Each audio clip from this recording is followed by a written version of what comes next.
आज संविधान दिवस है।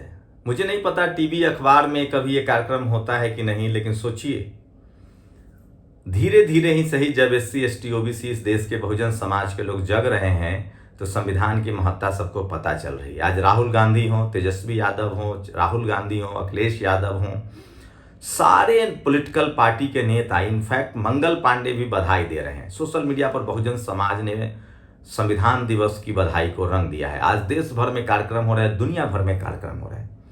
मैं थोड़ा सा कुछ आप पर प्रकाश डालना चाहता हूँ। सोचिए, भारत का संविधान न होता तो आज हमारे शरीर पर कपड़ा न होता। इस देश के 90% अधिकार लोगों के अधिकारों की रक्षा संविधान करता है।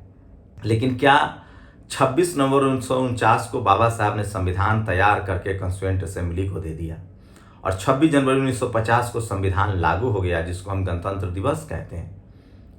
शुरुआत में बात करें तो कौन लोग संविधान के विरोधी थे और आज भी कौन लोग संविधान को कट पेस्ट कहते हैं, कॉपी पेस्ट कहते हैं? वही जातिवादी मनुवादियों का नेक्सस है। करपात्री महाराज जैसे लोग तब भी संविधान को नहीं मानते थे। उनके चेला चाटुकार अभी भी संविधान को नहीं मानते हैं। यह भी सच है कि संविधान का RSS ने हमेशा विरोध किया। आपको बता दें कि समता सैनिक दल का गठन बाबा साहब ने 1924 में किया था, जो 100 साल का हो गया। लेकिन धन से वंचित, शोषित समाज, शिक्षा से वंचित समाज उसको आगे नहीं कर पाया। लेकिन जिन लोगों ने मनुस्मृति से इस देश पर राज किया, पढ़ाई लिखाई की, संपत्ति बनाई, वो आज भी संविधान से उसी कदर नफरत करते हैं। लेकिन अब वोट की ताकत थी, संविधान की ताकत थी कि धीरे धीरे ही सही जातिवादी मनुवादी जो नेक्सस है अब खुलकर संविधान के खिलाफ नहीं बोलते हैं। लेकिन अभी भी संविधान विरोधी की एक ही पहचान, जो कट पेस्ट कहे उसको संविधान विरोधी। खुद बाबा साहब ने कॉन्स्टिट्यूएंट असेंबली में कहा था कि संविधान कितना भी अच्छा हो, अगर उसे लागू करने वाले लोग अच्छे नहीं हैं तो वो अच्छा साबित नहीं होगा। और संविधान कितना भी खराब हो, लेकिन उसके लागू करने वाले लोग की नीयत अच्छी है तो संविधान बेहतर साबित होगा। तो आप लोग हमें कमेंट करके बताइए कि क्या आज़ादी के बाद से 75 साल हो गए, 1947 से लेकर अब तक, क्या जो सत्ता में बैठे हैं उन्होंने संविधान लागू किया है? आज अगर संविधान लागू करने की बात करें तो BSP एकमात्र ऐसी पार्टी है जिसका कोई अलग से घोषणा पत्र नहीं होता है।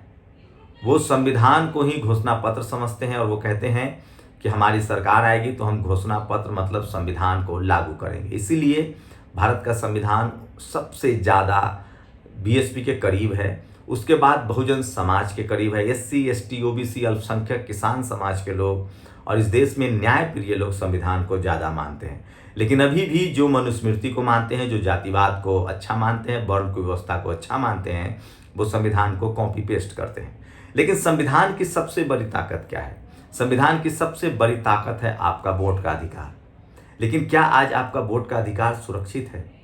क्या जातिवादी नेक्सस है? सोचिए, कुछ ऐसे मामले हैं जहां आज भी संविधान को इम्प्लीमेंट नहीं किया जा रहा है, जैसे जुडिशियरी। बाबा साहब का संविधान कहता है कि लॉ कमीशन बने और नेशनल जुडिशियल कमीशन बने और संविधान लागू हो, लेकिन आज भी रिजर्वेशन का प्रावधान पूरी तरह से लागू नहीं होता है। तो सोचिए, जो रिजर्वेशन के भी खिलाफ है वो संविधान विरोधी है।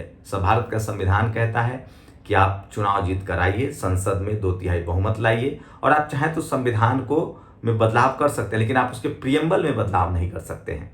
संविधान की जो कोर है, जो आत्मा है, उसमें बदलाव नहीं कर सकते। जो इक्वालिटी है, फर्टर्निटी है, समानता है, उसमें बदलाव नहीं कर सकते हैं।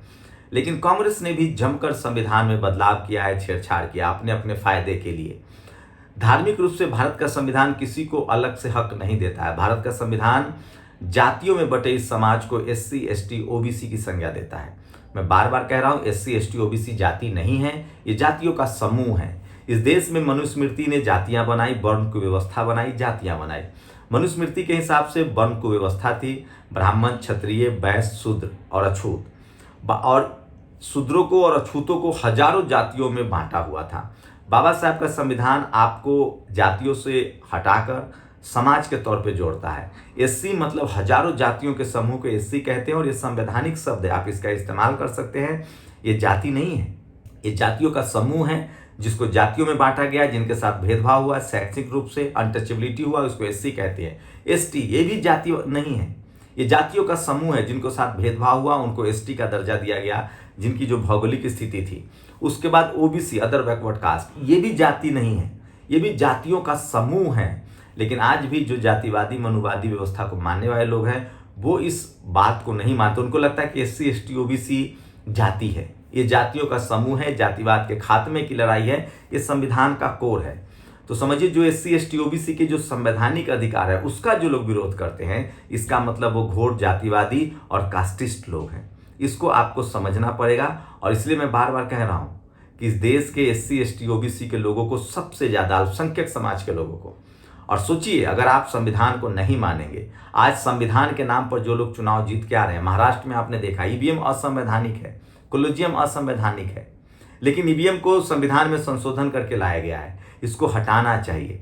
आज महाराष्ट्र में क्या हो रहा है, संविधान की जो सबसे मजबूत कड़ी है वो है वोट की ताकत। आप किसी सरकार से चाहें तो संवैधानिक तरीके से कोई सरकार चुन के आई है, 5 साल में वोट के जरिए उसको बदल सकते हैं, लेकिन आज वोट ही खतरे में है।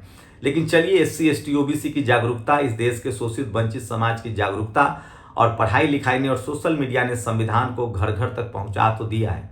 इस देश में कॉन्स्टिट्यूशन को लेकर कार्यक्रम बनने चाहिए और एक राज्यसभा टेलीविजन पर गुरदीप सप्पल के नेतृत्व में जो संविधान बना उसको भी आप देख सकते हैं।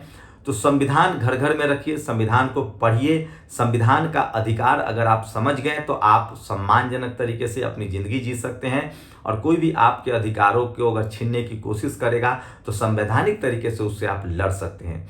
भारत का संविधान बृहद संविधान है, ये नदी नाला पशु पक्षी जल सबकी रक्षा करता है और सबसे बड़ा संविधान बाबा साहब ने दिया है हमें। बाबा साहब ड्राफ्टिंग के चेयरमैन थे और लोग का भी योगदान है, लेकिन बाबा साहब ड्राफ्टिंग के चेयरमैन थे तो कॉन्स्टिट्यूएंट असेंबली में उन्होंने सबसे शानदार काम किया।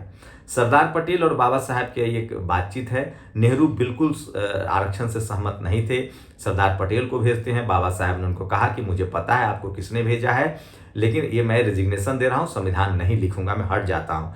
तब सरदार पटेल ने कहा था कि मैं किसान हूं, मैं जानता हूं किस बीज से कैसा फसल होगा, अब तो संविधान बाबा साहेब ही लिखेंगे। तो भारत का संविधान खासकर इस देश के शोषित वंचित समाज और महिलाओं को सबसे बड़ा अधिकार देता है।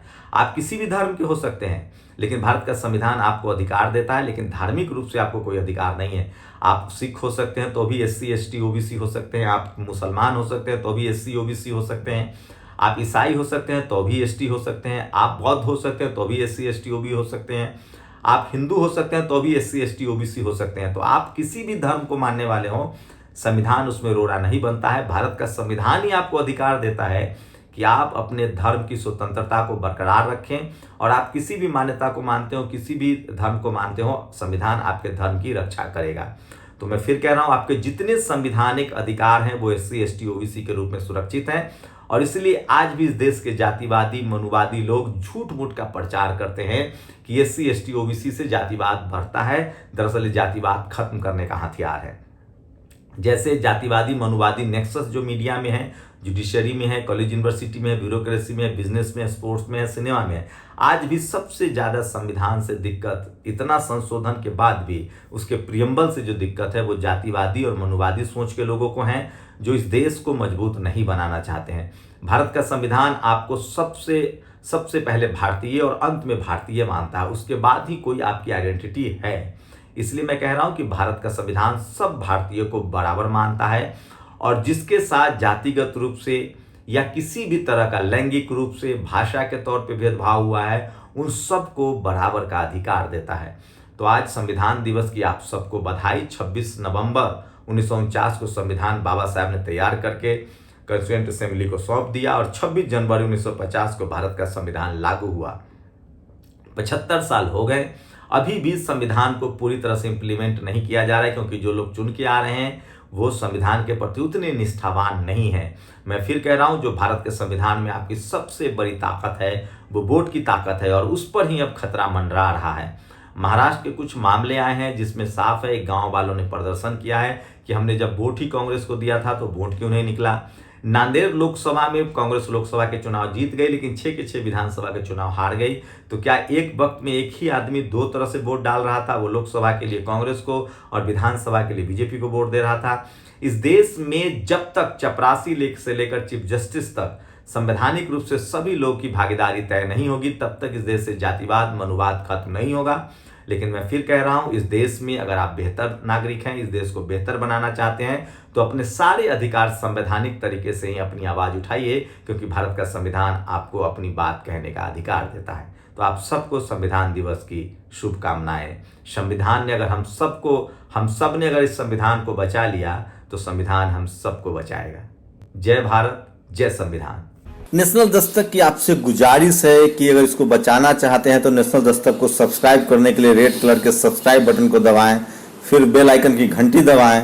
नेशनल दस्तक को बचाने के लिए बहुत जरूरी है कि हर खबर को शेयर करें, लाइक करें, कमेंट जरूर करें।